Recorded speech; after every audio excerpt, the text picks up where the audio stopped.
राज्यामध्ये महायुतीला 120 ते 135 जागा तर महाविकास आघाडीला 110 ते 125 जागा मिळण्याचा अंदाज। अपक्ष आणि इतर पक्ष 15 ते 20 जागा जिंकतील। महाराष्ट्रातल्या दिग्गज पत्रकारांचा पोल।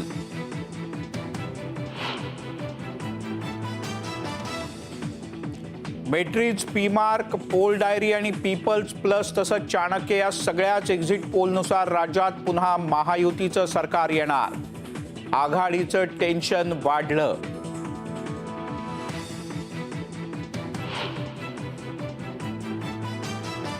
सर्व एक्झिट पोलनुसार राज्यात भाजप हाच सगळ्यात मोठा पक्ष।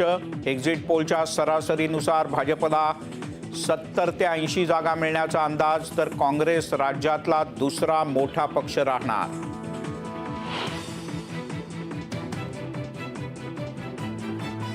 सर्वेक्षणानुसार मराठवाड्यात भाजपला फटका बसण्याची शक्यता। जरांगे पॅटर्नमुळे मराठवाड्यात महाविकास आघाडीचं पारडं जड।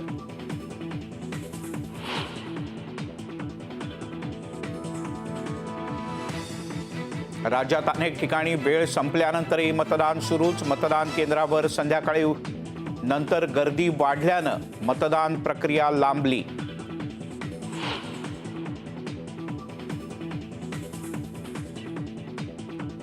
राज्यात 5 वाजेपर्यंत 58.22% मतदान। गडचिरोलीत सर्वाधिक 69 तर ठाण्यात सगळ्यात कमी 49% मतदान। सरकार कोणाचं हे 23 तारखेला ठरणार।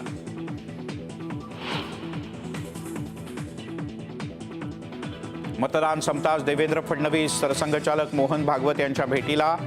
विधानसभा निवडणुकीच्या निकालावर चर्चा झाल्याची शक्यता।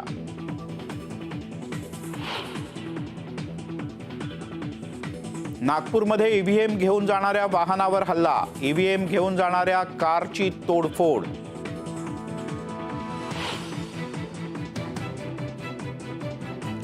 पाथर्डीमध्ये आमदार मोनिका राजळे यांच्यासह कार्यकर्त्यांवर दगडफेक करत घोषणाबाजी।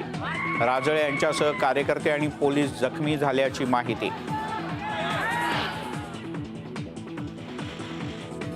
मतदान संपताच उमेदवारांच्याकडून आनंदोत्सव। खडकवासल्यातील उमेदवार सचिन दोडके यांनी काढली विजय मिरवणूक तर रत्नागिरीत उदय सामंत यांच्या समर्थकांकडून फटाक्यांची आतषबाजी।